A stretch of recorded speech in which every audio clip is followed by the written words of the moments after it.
Hey, my name's Marshy, and before this video starts, I just wanted to take the time to mention that I'm not feeling too well. I'm a little bit under the weather, so my voice might sound fucked up, just letting you know. Today, we've come from the depths of r/no sleep to find these 2 stories.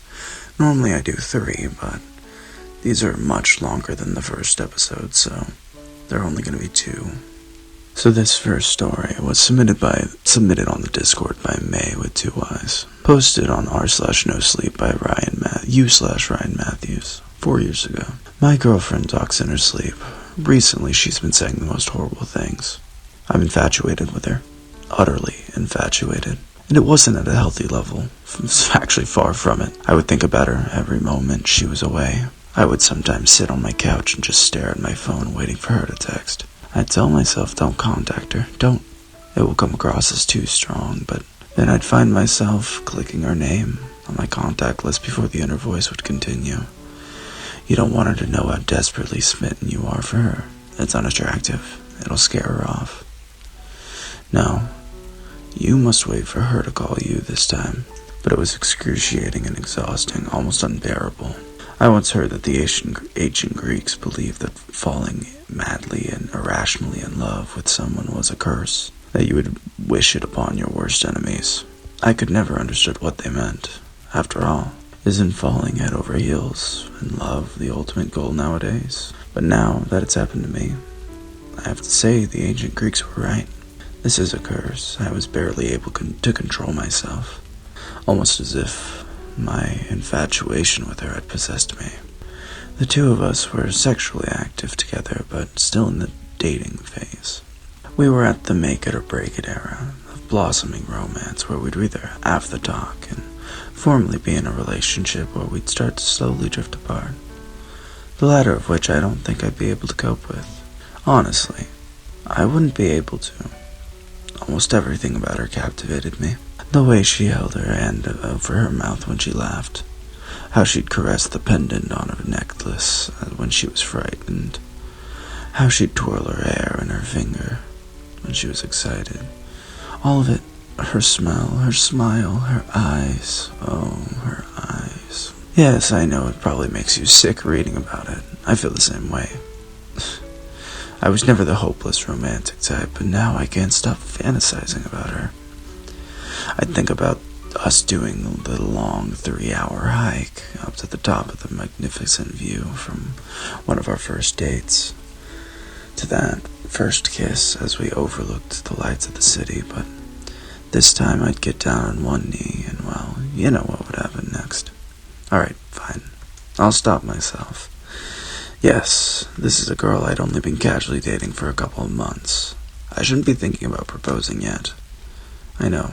I'm just barely able to control myself any longer. I feel as though I'm losing power over the decisions I make.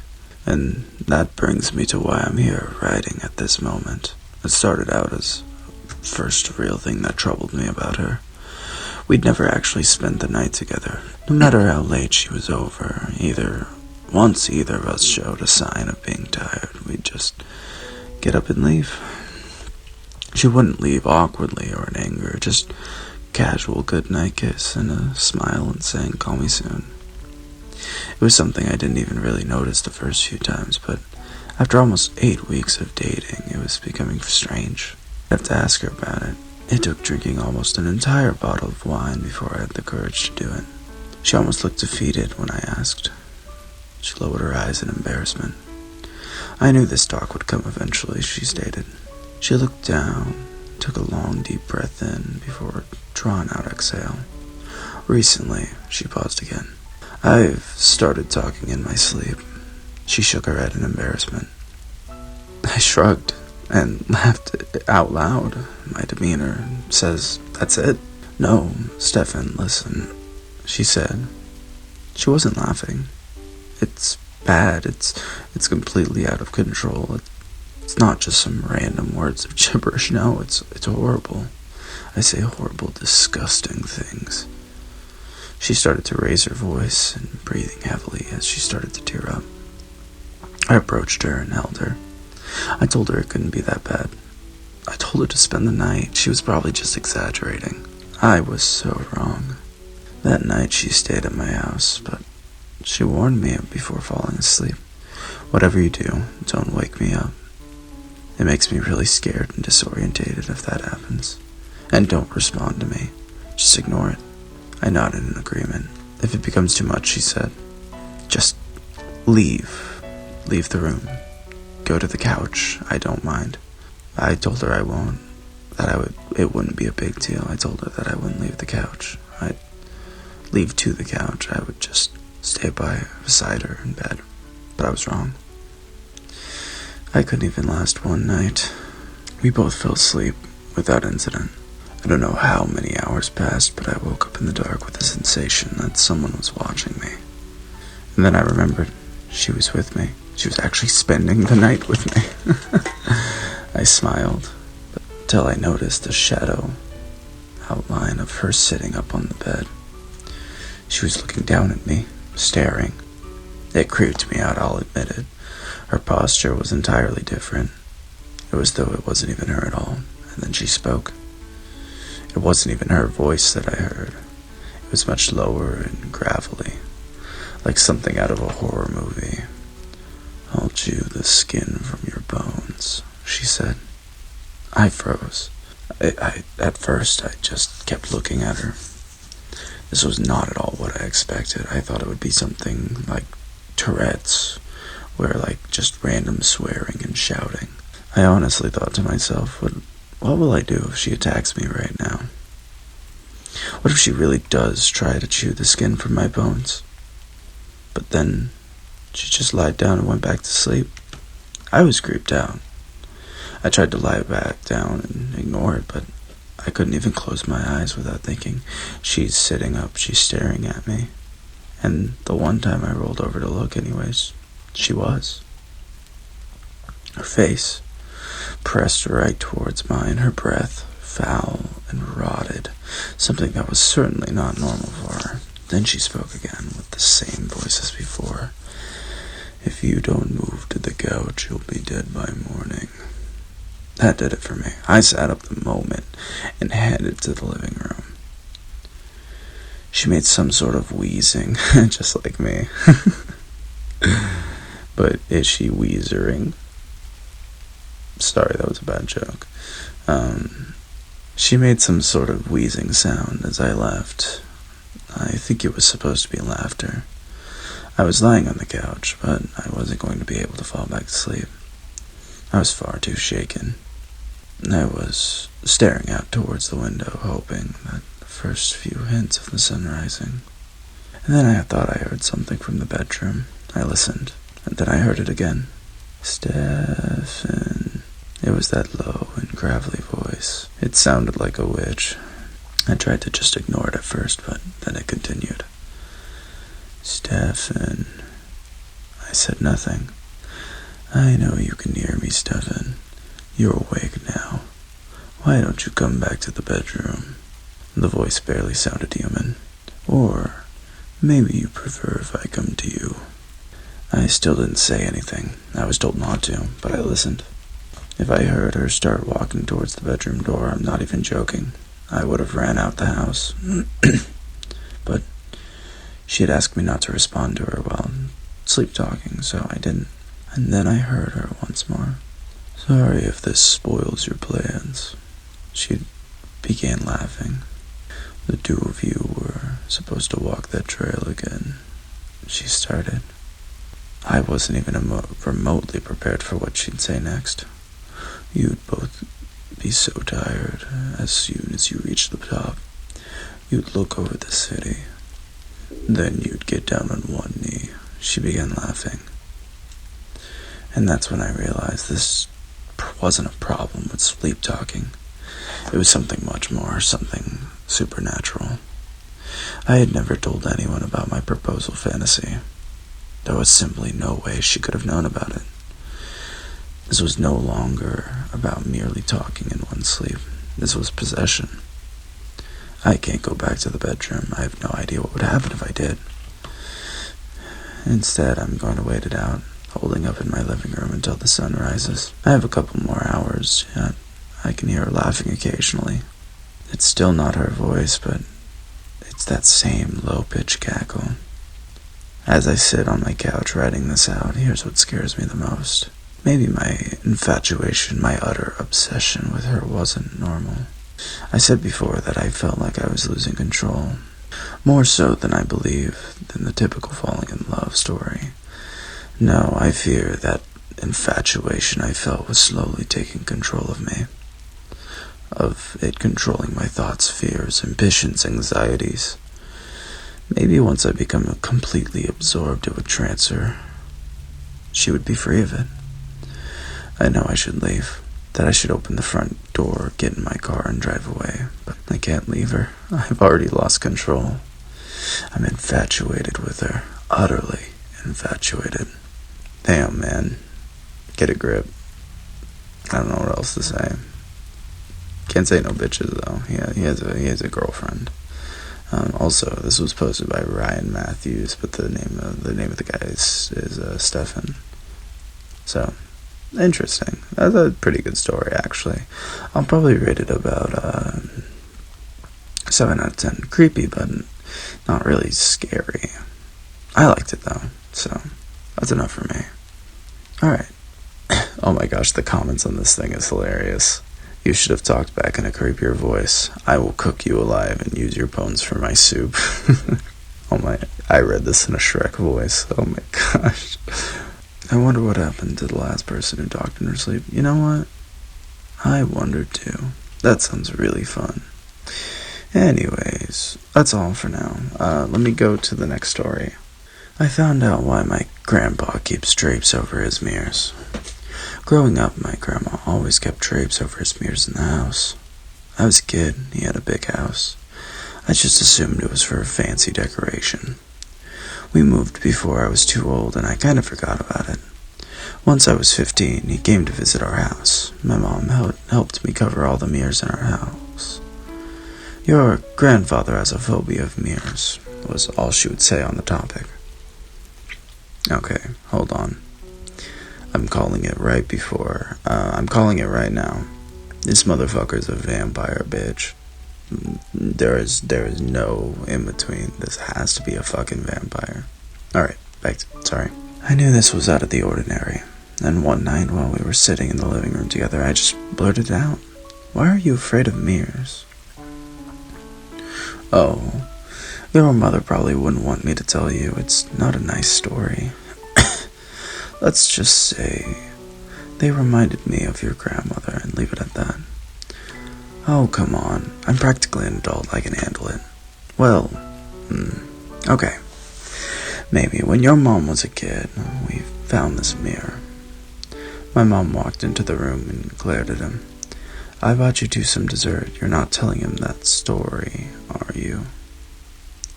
He's too young. She's too young to hear about all of it. She handed us some ice cream. My grandpa didn't budge at all. I tried to get him or my mom to tell me. Following year or two, every rejection added more intrigue to the story. The story is about your grandmother leaving us. It's painful for us to talk about, my dear. My mom offered once after I had pestered her about it. I understood then why no one wanted to talk about it, and over the time I lost desire to hear about it. I almost forgot about it until this morning. My grandpa called me last week to tell me that he had a heart attack. He was okay and being discharged. He asked if I could come and visit. This morning I arrived to his house from the airport to find the similar drapes drawn over the mirrors. My curiosity came back, and I couldn't ask an old man that had just had a heart attack to reminisce about the love of his life leaving him. I didn't have to ask. "I never told you about the story of the mirror," he said after he'd finished catching up. "I think now is a good time as any to tell you. I might not have long. They gave you a pacemaker, Grandpa. You'll be fine. I'm 89 years old." I don't have the reassuring response for that, so I just nodded. He started the story. We had just moved into our first real house after living in the basement apartment of my parents' house. Your mother was about 6 and really needed her own room. We bought an old house, too remote to be called the suburbs. but I didn't mind the extra commute to give my family some breathing room. We were still considering having more kids, and with a house of our own, it seemed possible. The place was a fixer-upper, but your grandmother had a knack for it. She repainted inside and fixed the lights, decorated and furnished the place beautifully, and even managed to fix the plumbing in one of the bathrooms on her own. Wow, what a handy woman. There was an unfinished basement, and we got the idea to fix it up ourselves. We were going to turn it into an entertainment space. While we were preparing the space to start fixing it up and getting it inspected for asbestos, we found that one of the walls was built inside the foundation. It wasn't like a false wall, it was real, but it wasn't part of the original foundation, so we tore it down for the extra 10-foot or so floor space. There was an antique black mirror there, one of those self-standing mirrors with a swivel covered in a sheet. The thing must have been as old as the house, maybe older. We talked about it, having it appraised to see if it was worth anything, but decided to keep it as a talking piece. We finished the basement and set the mirror up as decoration. At our celebration get-together, we realized there was something strange about the mirror. The reflections were off, like a funhouse mirror. One guy would be stretched too tall, another too short, and one of your grandmother's girlfriends had no face. It was kind of creepy. It was like a defective mirror. It was kind of funny.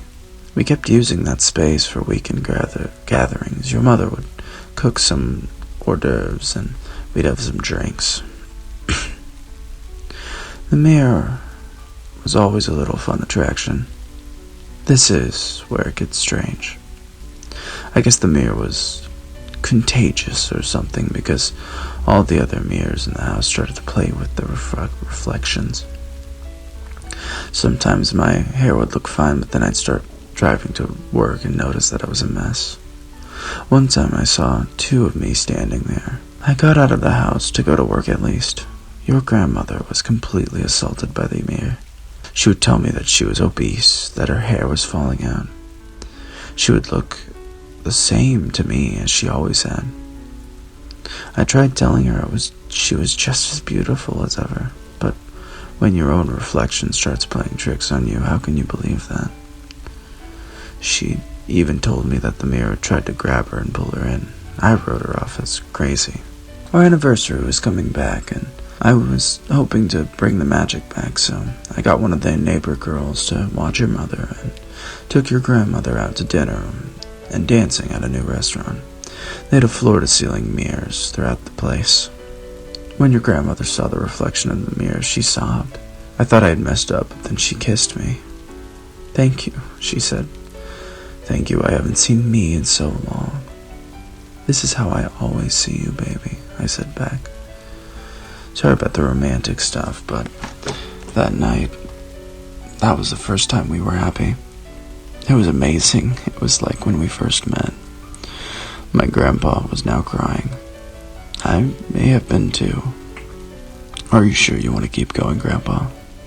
You need to know," he said. He wiped his eyes and began again. When we got home, the sitter was a wreck. She was screaming about how she and her mother were playing hide-and-seek, but your mother went hiding for 3 hours without being found.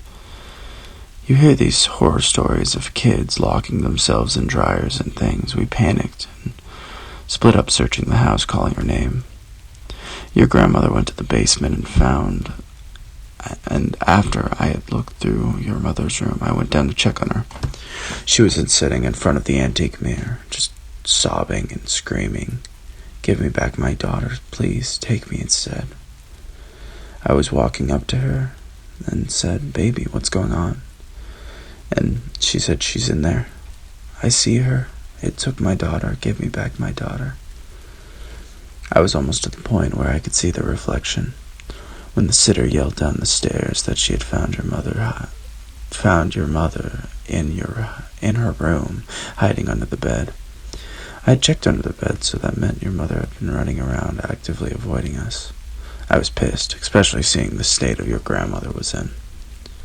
She was probably 10, so she should have known better. We both ran upstairs and gave her a hug, but she was grounded for a month. I told her to not make us worry like that. She just looked at her feet and apologized. After that, your grandmother became convinced that your mother had been replaced that night. She told me that your mother had started writing with her left hand instead of her right. There was a scar on her ankle that had switched sides too. Finally, she told me that she had kept seeing our real daughter in the mirror in the basement, so that must have been replaced by something. I talked to her about getting therapy, and she stopped talking to me about it. I thought maybe it had resolved on its own. I came home one day to find your mother locked in her room while your grandmother pounded on the door with a kitchen knife in her hand. She was saying, "Give me back my daughter, you bitch." I tried to talk to her, but she lunged at me with a knife. Accused me of being replaced too. I don't know what to do, so I just called 911, and it killed me to do it. Your grandmother looked at me with such a hurt expression. One I'll never forget. As I hung up the phone, she ran into the basement. I stood by the door to the basement until the cops showed up. That's when we went downstairs and she was gone. Just vanished. There was no way out of the basement. The cops took my statement, and eventually we settled on the idea that she hadn't run into the basement, and I had mistaken which door she used. They never found her. But I started seeing her in the mirrors first. Just the one in the basement, although soon through all of the house. We moved into another house, and it stopped for a bit, then got worse. Even in the mirrors I saw at work, I saw her. I put drapes up at home to give me some peace. I've been doing it ever since. He stopped. My head was still catching up. Can anyone else see her? He laughed and stood out, and walked over to a curtain on the wall. You want to know if I'm just going mad? Let's see. He pulled the curtains and smiled sadly at the mirror. I couldn't see anything while seated, but I stood and froze. An elderly woman stood on the other side of the mirror, behind my grandfather's reflection. I had assumed he had PTSD or something, but my mind was breaking. He pulled the curtain shut. "You saw her?" "Not everyone can," he said. Am I going crazy?" I asked. "I've been asking myself for years, sweetheart. Sometimes I think your grandmother may have been the sane one." I finished my visit, and someone stunned went to check into my hotel. I'm staying a few more days. Just before writing this post, my mom called me and see how the visit with Grandpa went. "Talk about anything interesting," she said. I couldn't answer. I glanced around the mirror instinctively when she asked, and saw my mother's reflection looking back at me. "Hello? Did I lose you?" she said. "Not really, just hospital stuff. Sorry, I got a text. I forced myself back." After I got off the phone, I put a sheet over the mirror. Oh, I love that. That's actually pretty dope. If your mom's in the reflection, I wonder what that makes you. Oh, that makes sense. Okay, I get it. Oh, damn. Okay, that's actually kind of crazy. Oh my gosh, I got shivers from that shit.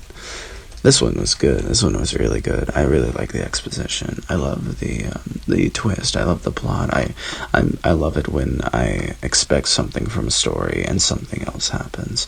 This story definitely did that, and I'm very. I love this story. Very good. 10 out of 10. Thank you so much. Okay, I'll give it a 9 out of 10. If I'm gonna be realistic, there are better, but this one is like really top tier. All right. Man, that was great. I don't even know what to say. Alright, that's enough spooky stories for today. If you have any stories you want me to read, feel free to send them in the Discord. Until next time, Marcia.